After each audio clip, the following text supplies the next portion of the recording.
Hello, everybody, and welcome to another iconic episode of A Good Lawyer podcast, part of the EIL network, Excellence in Lawyering.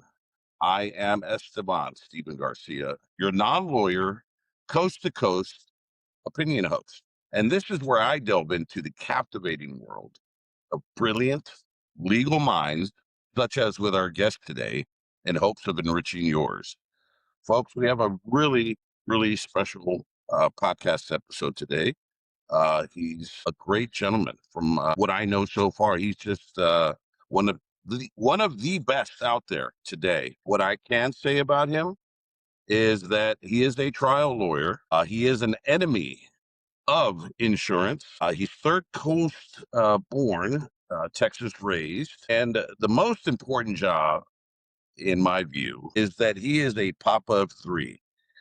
Ladies and gentlemen, please welcome to the podcast, Mr. Chris Mazzola. Chris, welcome to A Good Lawyer podcast. Hey, Esteban, thanks so much for having me. I really appreciate it. I'm honored to get invited to come on the podcast and follow in the footsteps of so many colleagues that I saw on your website. We have and I say it humbly, one of the best rosters known to man as far as the legal talent that's in there. And I'm so glad that you're part of that group now. So tell folks a little bit about yourself. As we say here in Texas, where are you sprung from and what got you started in the direction of law? I'm originally from Pasadena, Texas. That's just a town outside of Houston, southeast of Houston, a very blue-collar town where chemical plants dot the skyline, and the smell of, they call it the smell of money, but the smell of chemical plants pretty much permeates throughout the entire region. My mom worked at a chemical plant for 37 years, and my dad worked on the railroad. So that was that's how people made their money there. What drove the economy. And so, um, I went to high school there, South Houston High School, and then graduated in '01. And I wanted to be a lawyer because I took a senior trip to the Texas Capitol and sat in one of the judges' chairs at the Court of Criminal Appeals, and I said, "This is what I want to do when I get older." And so, I was fortunate enough to get a football scholarship. I went to Missouri for a little while, or a school Oh, in wow. Missouri for a little while, and then transferred back down to University of Houston and completed my studies there in University of Houston. But while I was there, I was planning on going to law school, but I wanted to be an athletic director or sports agent. And so my minor was marketing at the time, and I had a professor ask me, "Hey, you should apply for this sales program that we have. It's called the Program for Excellence in Selling. We've created this. It's one of the top programs in the nation."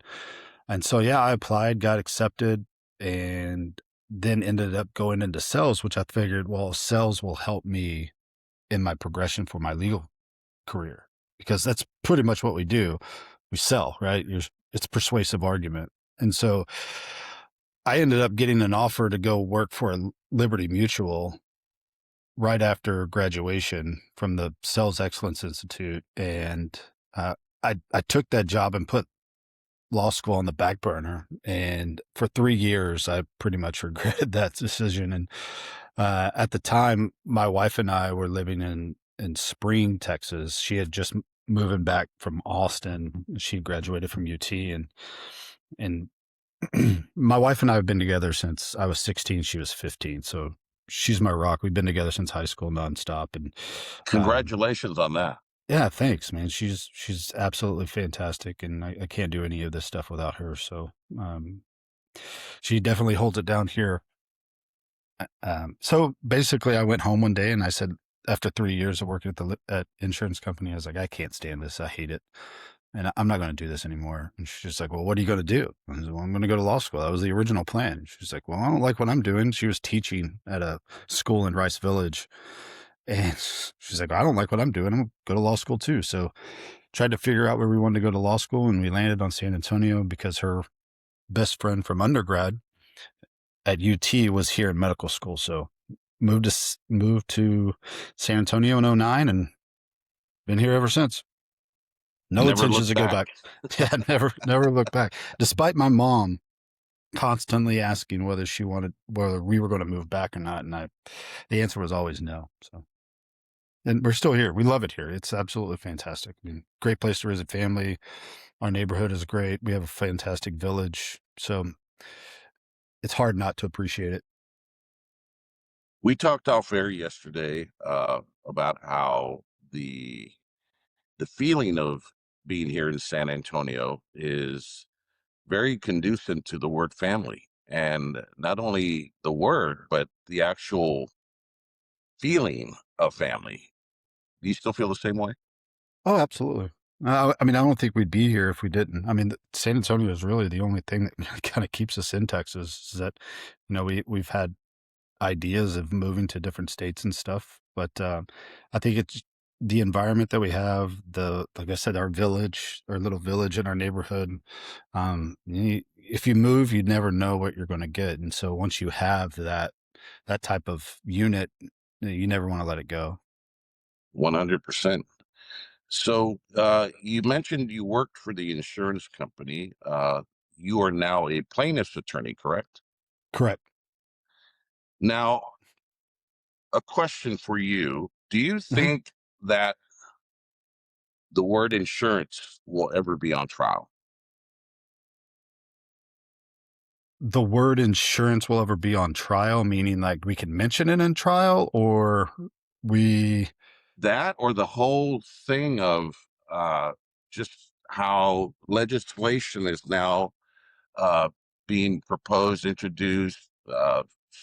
I think in some cases, in some states anyway, it's become law where you can't even mention the word insurance. Yeah, so I actually handle two different types of cases. A lot of the times, personal injury cases are what we call third party cases, where we have to sue the person, but it's actually the insurance company that steps in, and they basically represent the individual. They provide a lawyer. It's part of the premiums that you paid. It's part of your policy.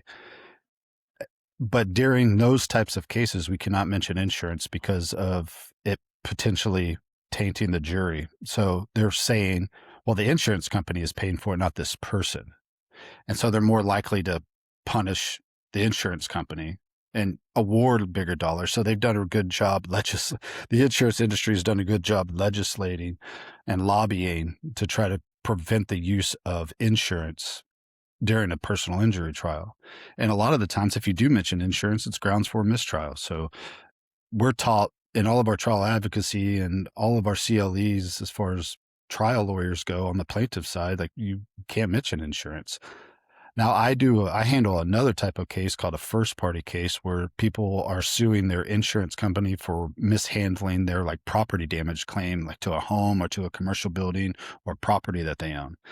There, because you're actually suing the insurance company for insurance code violations and other like DTPA violations, breach of contract, things like that, the defendant is the insurance company, so you have to use insurance. So you can use insurance in those particular types of cases, but in third party personal injury cases, like commercial trucking cases and things like that, if you use the word insurance, it's going to prejudice the jury, and therefore it's grounds for a mistrial. So uh, we just have to stay away from using the word trial in a personal injury case, or using the word insurance in a personal injury case. Sorry. From a lay person's perspective, and as are some of my listeners, isn't that silly though? Because it's almost insulting the jury because they know about insurance companies. They know what's going on. Because I believe that the jury panel is quite enlightened, and they should be. But I think some defense lawyers who are defending insurance companies, so to speak, I believe they hit an area where it's almost they're insulting the intelligence of the jury, and I always wondered that because you obviously you hear about legislation going through and so forth, or attempts for legislation to go through, really to because when you're dealing with people that are injured already, in my view, uh, capping for an insurance company to say, well, we're only going to pay for this and that. And, we're, you're kind of SOL on the rest because we don't think we need to pay that. And I'm saying this very, like I said, from a layman's perspective. But I mean, I think the lobbyists, obviously, I blame the lobbyists for a lot of this. And, they're doing their job. Yeah, well, look, insurance is the biggest racket on the planet, right? Can can you name another product or service where you're required to have it by law in most instances? For example, to operate a motor vehicle on a Texas road, you have to have liability insurance. A lot of people don't, which is why you should have UIM, but you have to have it by law. And then once you obtain it, you're convinced to never use it out of Yeah. fear mongering by the same people that sell it to you. Like, Yeah. what other product or service exists where that happens? And people are legitimately afraid to use their own insurance benefits because they don't want their rates to go up because rates are sky high anyway. It's like, well, I tell clients when they're afraid of their premiums going up, I tell them, I hate to tell it to you, but they're going to go up anyway. They're going to find another reason to increase your premiums. I mean, there's a reason why the insurance industry has basically doubled their profitability in the past 10 years. I mean, I think they've gone from like 83 billion to 160 something billion in profit. And they play a numbers game. Insurance companies, they bet on the fact that people won't challenge their decisions. And then that's why they hate trial lawyers, because we hold them accountable. They I've don't like got being held accountable. I've got at least 20 emails throughout this season, and we're heading into our fifth season. But here in season 4, we've received at least 20 emails from people asking the same question in various different ways. But the question is, why do the insurance companies take so long, to 2 to 3 years, if you will, to get their case handled and sorted out, if you will? Is it because of the numbers game with the insurance company or That companies? certainly plays a role. I mean, because insurance companies, they set the reserves, and then a lot of the times they will make interest off of that money. So by the time that they drag the case along, they're just paying whatever they pay out to settle the case with the interest that the premium dollars have already accrued. Um, it is a numbers game with them. They're all about making money. They don't serve its original intended purpose to be there for somebody in their lowest part of their life where they've suffered some sort of catastrophic loss, whether that be a family member or whether that be their property. And that it doesn't serve that purpose anymore. Now, there are some decent insurance companies out there that take care of their members, but for the most part, they're going to fight you on your own benefits. And the reason is the numbers game. It's all about bottom line for them. And if it wasn't, then they wouldn't give their CEOs $26 million in compensation every year. When you started your journey to become an amazing lawyer, did you have a certain set of ideals in your mind on how things were supposed to be, how things are, or where you think they should be? And has that changed? No, I was very fortunate. We talked about this yesterday. I was very fortunate to be around some of the classiest, most professional, well-respected lawyers as I was clerking through law school and even after law school. Like I was around John Convery and got to spend time with Jerry Goldstein. So you learn how to conduct yourself uh, in regards to your professional manner and how you communicate with different individuals. And I think you control a lot of the way that the legal world treats you, or a lot of the experience that you get in the legal world, by basically how you treat other people and the relationships that you build and that you can maintain. Do you want to be a respected advocate? Absolutely. Do you want to zealously advocate for your client?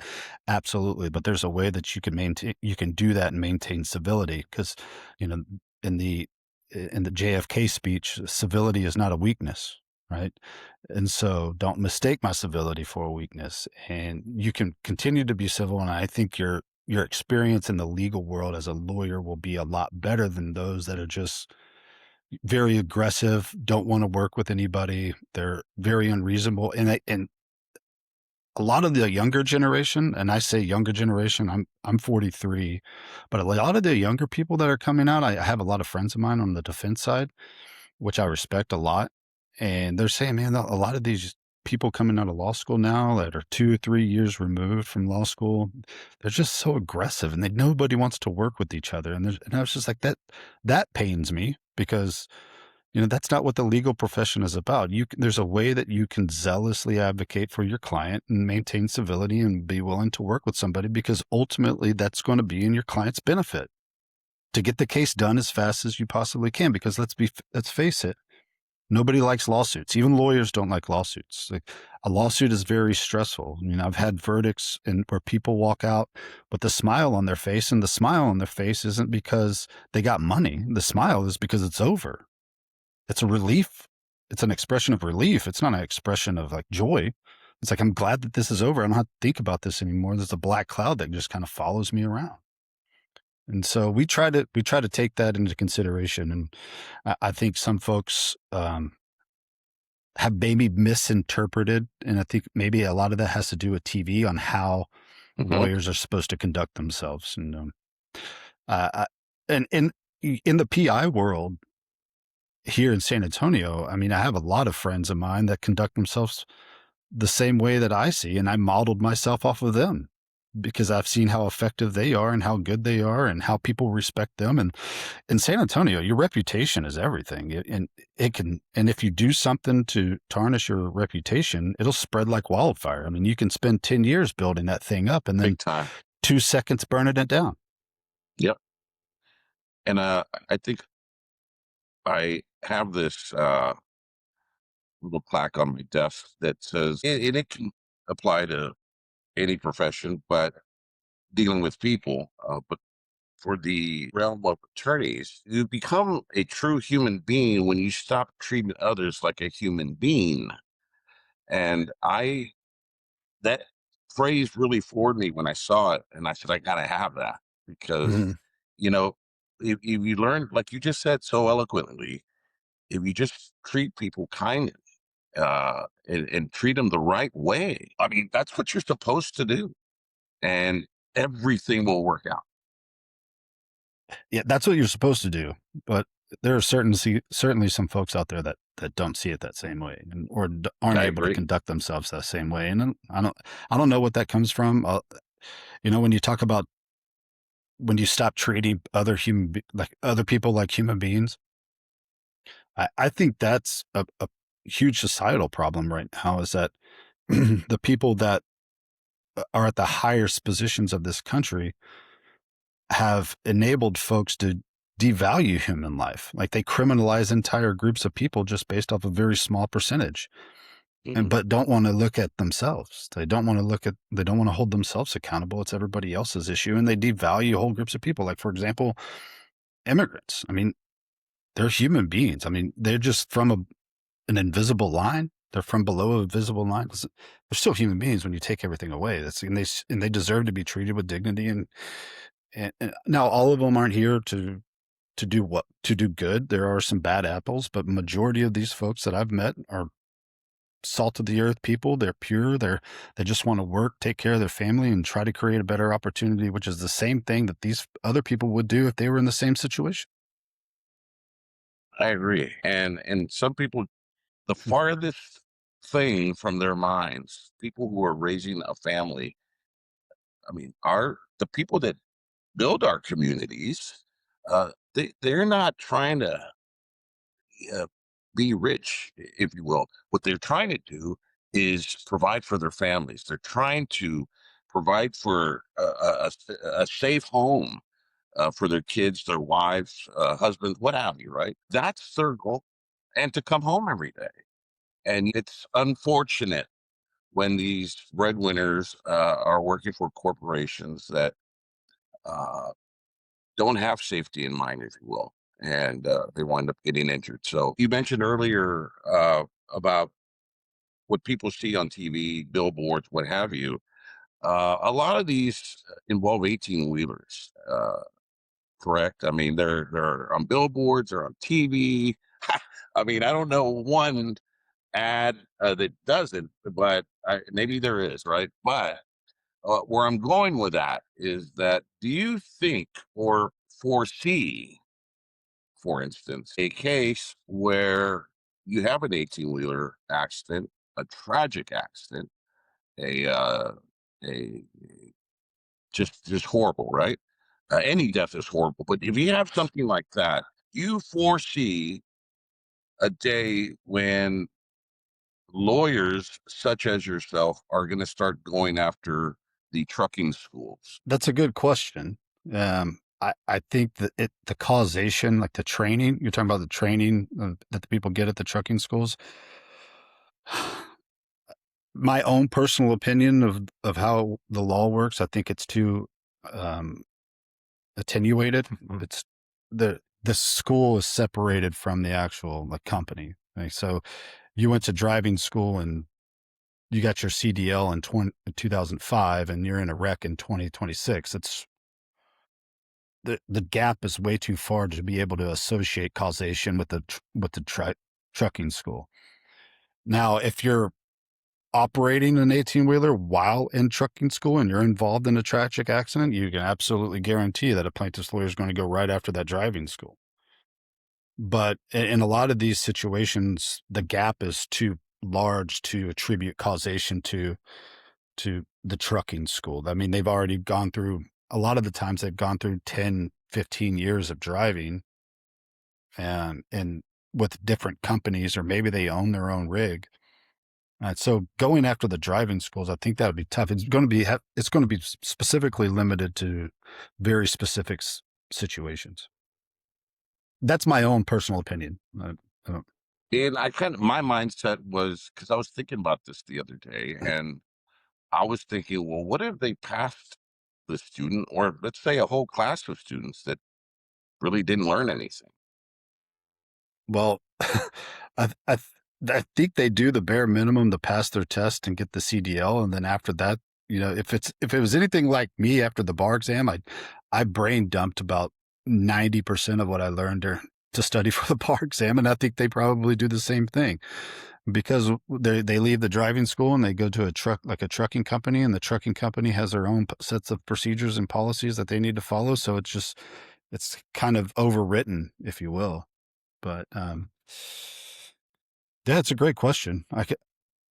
It was a thought that I Yeah, had. yeah. The other one I have is, do you foresee a time where, again, brilliant legal minds such as yourself start going after the makers of the, as they're saying, and this isn't a political thing, but they are saying that some of these vaccines that were issued for not just COVID, but for other things. Do you foresee a day and time where lawyers will start going after the pharmaceutical manufacturers or what have you, whoever? Let's just call them the manufacturers of these vaccines. If there's a possibility for a cause of action because something has done harm to folks and it's not advertised or there's no proper warnings, then yes, some lawyer out there, some group is going to go after them. Some probably like a mass pharmaceutical Right. lawyer is probably Where going to go you after them. have millions or billions of people like signing up for that. Yeah. Yeah, yeah, like Vioxx back in the day, Fen-Phen, Right. Yeah. Oxy, the OxyContin, all of those things. But, in Texas, they're trying to make that very difficult. They're trying to make it very difficult to go after pharmaceutical medical supply companies by changing the nuisance law. And so that's another it's another topic, the tort reform issues here in the Right. state of Texas. But yeah, I can very easily see a plaintiff's lawyer or a law firm going after vaccine makers if there's an issue, if there's an established issue. I do too. You are in the grind there with your clients. you're being put through the ringer as well. Uh, of course, not to the extent that your clients are, but you're there advocating for them. You're there every day. You're there during the whole process. And people, like you mentioned earlier, that people have this idea like, oh, I just wish I had a great lawsuit. No, people don't. If they really knew what was involved, and losing a loved one, losing you know, the ability to walk, the ability to hold your grandkid, your kid, all that out the door, when they think, oh, I got this great lawsuit, an 18-wheeler hit me. The thing that they don't really take into account is all the things that go on in between. And you're in there with them on all that.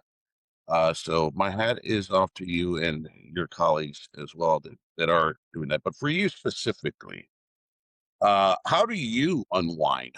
Where's your uh how do you let loose? Like, as far as like, I'm gonna clear my mind. I I just had the most horrific trial, et cetera, et cetera. What what how do you de-stress? That's another great question. So we see a lot of catastrophe, right? So I think that makes a familial bond pretty strong with my family. Like, so spending time with my wife and children, because you see children taken from people, you see parents taken from families. And so try to cherish the time. Like, for example, my father passed away when I was 19. So I've lived it I'm sorry to hear firsthand. that. No, appreciate that. But so I've lived that firsthand. So I try to value the family time and spending time with my kids and my wife as much as I possibly can. So that's a lot of relaxation time. But it's that is difficult if you want to be a present parent and a good trial lawyer. There's only so much time in the day, right? And so um, I try to I spend more time family wise now than I did when I was a younger lawyer. Spending time on my craft. I think there was a time when my third child was born. He's 5 now. I don't think the tools in my shed were ever as dull as they were at that time.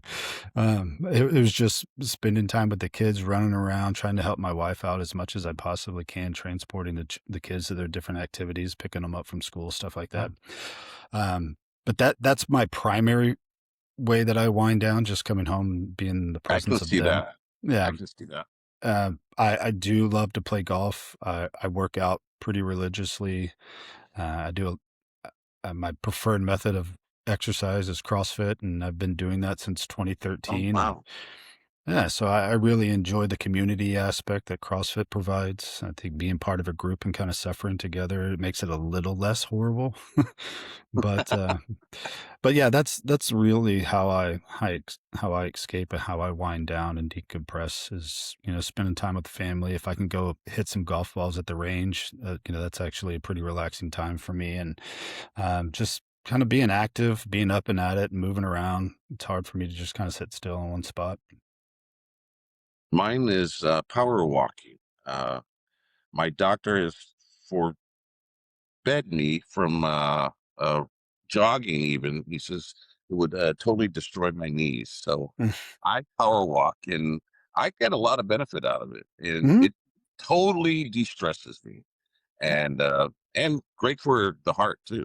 Absolutely. Any sort of movement that you can do, it doesn't matter. I for some reason I don't understand this workout shaming. CrossFit used to be horrible at it, and it's like, look, if somebody's moving their body, who cares what they're doing? Somebody's out there power walking, or they're doing CrossFit, or they're running marathons, or they're who cares? They're Something, right? moving, yeah, they're moving their body. Why are you going to shame them from and then discourage them from doing anything? It's counterproductive. Yeah, that's why I don't go to gyms, because there's always that one guy.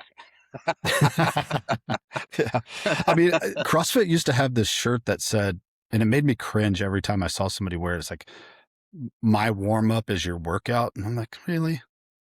Why are we wearing that? But teach their own. I'm not trying to yuck anybody's yum. It's just, I was, Right on, right on. What excites Chris Mazzola?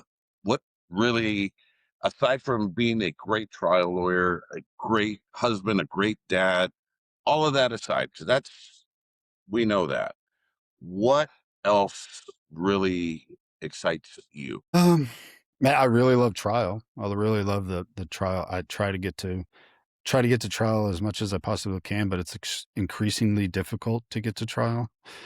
You asked earlier about the length of time from the start of a case to the end of a case, and a lot of the times, like once you get into litigation, there are deadlines that you have to provide this amount of time for discovery de- responses or disclosures, and you got to get depositions scheduled. And if there's a lot of experts, and you got to get them scheduled, and that's pursuant to their schedule, so you're at their mercy. And then at the trial court, if the judge wants to move the case, they can. Like that's what just happened to me. I was supposed to be in trial this week, and then on Friday, the judge moved the case because the defense lawyer asked for a continuance. So I love the trial part of it. I wish we could get to trial more. I understand the benefits of having like mediation and arbitration. I do get that, but I just don't want us to lose the ability to try a case in front of a jury. Uh, Mhm. That really excites me, and I as far as just like my law practice goes, I really enjoy tough cases, like the ones where you got to go find the puzzle pieces before you start putting the puzzle together. And I think a lot of that has to do with my criminal defense background, and having investigators involved. And hey, let's go talk to this witness. Let's go find this piece of evidence. Just try to put this story together. Those are a lot of fun for me because I think if I was just a car wreck lawyer, I'd probably. I don't know if I'd do this very much longer. If all I was doing was handling car wrecks, I probably would have burned out already. But I love like the different cases. I love different fact patterns, and for some reason they tend to find me. So my law partners give me grief about it all the time. It's like, man, why do you get all these difficult difficult cases? But we work them up. We do a really good job. I've been blessed with a very fortunate team. I've been very fortunately blessed with a great team of people that support me and work with me on my team. And that's one of the things too is that I hate like when people say I work for this person or this person works for me. I always like my paralegal. It's like you don't work for me, you work with me. We're a team. Like this doesn't happen without one of the other. So, Right on. um, and so yeah, I mean, I enjoy the practice of law. Sometimes it's tough, and sometimes I question whether I want to be a lawyer or not. But also at the same time, I'm thinking like if I don't do it, else is going to do it? I think my upbringing and my where I grew up kind of taught me to fight and kind of be the underdog and kind of scrap my way up. And so that's what I am. That's what I try to uh, live being a plaintiff's lawyer because the odds are stacked against you. You don't have as many resources as the insurance company does. So I enjoy the fight. I enjoy just the challenge of getting in there, the intellectual chess, you know, uh, it's like almost like intellectual Brazilian jiu-jitsu almost. Absolutely. Mm. I've spoken with other successful attorneys as well that who have told me they go, everyone sees that they think that I've never failed. And the truth of the matter is that the most successful people have failed more times than people imagine, right?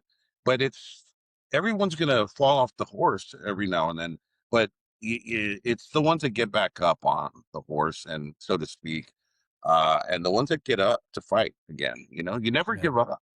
Yeah. Yeah. I think if you're not talking about your losses or you're giving off the perception that you've never taken a loss before as a lawyer, man, I have a hard time giving you any Yeah, sort of credibility.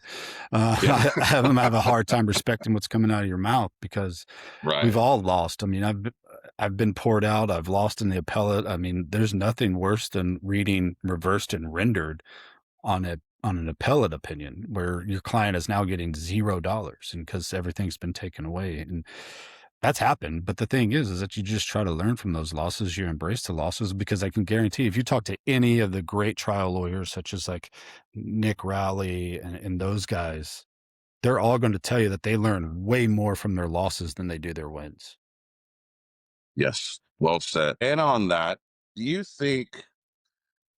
Do you knowing both sides, so to speak, the criminal defense side and the personal injury side, uh, hasn't that helped you tremendously, knowing both sides and being skilled in both? Yeah, so there's things that I took from that I learned doing criminal defense, such as like the investigations. And like I said earlier, I was very fortunate to have a phenomenal mentor in John Convery, who's one of the most respected Sure. criminal defense lawyers here Mhm. in the state.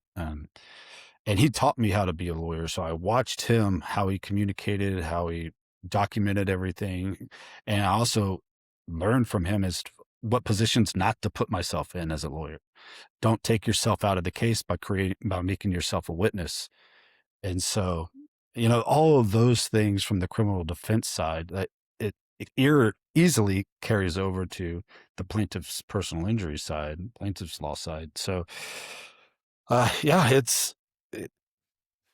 there are things that I took from criminal defense, primarily just as a young lawyer, a law student, actually, because I had a lot of responsibility. John trusted me to handle a lot of things, and he sponsored my third year bar card, so I was handling cases with my bar card under his supervision.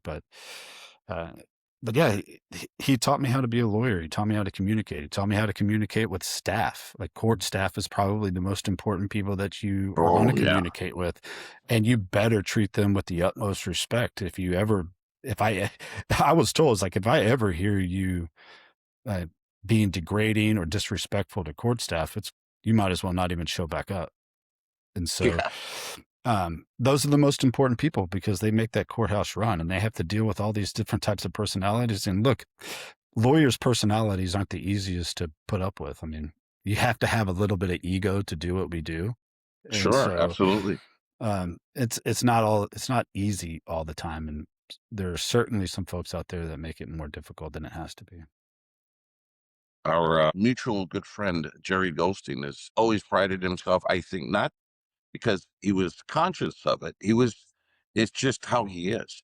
Every time, no matter how great he got, he still always stood up and always made sure that he addressed the court with respect and properly, saying, "Yes, Mr. Gerald Goldstein, present for the defendant." Not like, "Yes, I'm here," or some lawyers can be, but he's always carried himself with the most uh, just in the most respectful way to everyone, not just the judge, the also the court coordinator, the clerks, everybody involved. He's always just been that great of a person. Well, Uh, that's one of the many things that makes him a legend. He's just an all around, you know, I was, I was fortunate enough to be around him a little bit because mm, that was John's mentor. And so we sure, got to co-associate some cases and stuff. So yeah, being around him and watching those guys operate in the courtroom, it was definitely a sight to be seen. And there were a lot of times when I was in that room, especially when they were brainstorming on a case, and I'm like, I don't know why I'm here. what what gives me the right to be amongst these greats and listen to them? But they were the type of people that they were. They wanted to mentor. They wanted to teach the younger generation on how to follow in their footsteps because we all stand on the shoulders of giants, and those guys are certainly giants. And they wanted to make sure that you know the younger lawyers that are coming up after them, they're taught the right way they're taught the right way to practice. And so I was very fortunate to be on the receiving end of that. they don't just let anybody into that room, and you know now why you were in that room because you were meant to be in that room. I like to think so, but I was certainly very lucky to get an opportunity to do the things and see the things that I saw. So from day one, when you started this law journey back in the day until today, Tuesday, June 30th, 2026, what does the law mean to Chris Mazzola today? Yeah, I like to have this thought that in the courtroom, in front of a jury, that's where everybody starts with a clean slate. Everybody truly is equal in the eyes of justice, and I like to think that way. Everybody's got an opportunity to present their case to a jury of their peers and have them tell you what justice looks like considering what the case is about. And I think it's the equalizer. It's where people like I have a client who's a ranch hand who was making $14 an hour, and he's going to get an opportunity to present his case against, the ranch owner. And without the legal process, he's not going to get a chance to tell his story because he doesn't have the power, the resources, or the influence. So it makes everybody on equal footing, and then you're basically getting a chance to tell your client's story and letting those folks determine what justice looks like in that case. I think the law is the ultimate equalizer in regards to status for like, especially in trial. And that's what I'd like to think that the law is to me. It's an opportunity for the little man to give them let their story be heard. It's an opportunity for the voiceless in normal circumstances to have a very strong and powerful voice. That's beautifully said, and I couldn't agree with that more because I truly believe that is, advocacy for these folks because these folks genuinely feel that they have no voice to these Mhm. big corporations. And sometimes they're told to just sit down and shut up. No, they're not supposed to do that. And shame on this machine that has them believing that. And so thank God for advocates such as yourself doing that because you are their voice for the voiceless. And I love the way you put that. And when we started this podcast nearing on 5 years ago, there has been one mandate and one mandate only to this day. And it's never changed. And that's to leave the listener and the viewers and the communities that we serve more knowledgeable than the way we found them. And because we want them to know their rights, we want them to be armed with the knowledge to speak up and to defend themselves when there's an injustice, Mm. especially when at the hands of others through their negligence. So, yes, we couldn't agree more with what you just said. Uh, It's like, I think that's a great place for us to leave it for yeah, today, Chris. I would definitely love to continue this conversation in the future and continue to have you on. yeah, Uh, we absolutely. I had a great time. I can't even thank you enough for taking time out of your busy schedule to be here with us. But before we leave, if anyone out there listening and viewing this podcast ever finds themselves in need of legal help, how can they reach you? Sure. I'm one of those crazy lawyers that give my clients my cell phone number. I was actually on a podcast not too long ago called The Bourbon of Proof with Bob Simon and those guys out of California. And I said, I'll give you my cell phone number right now on the air and you can blast it out however much. And they made a big Instagram thing out of it. And so my cell phone number is area code 832-247-5851.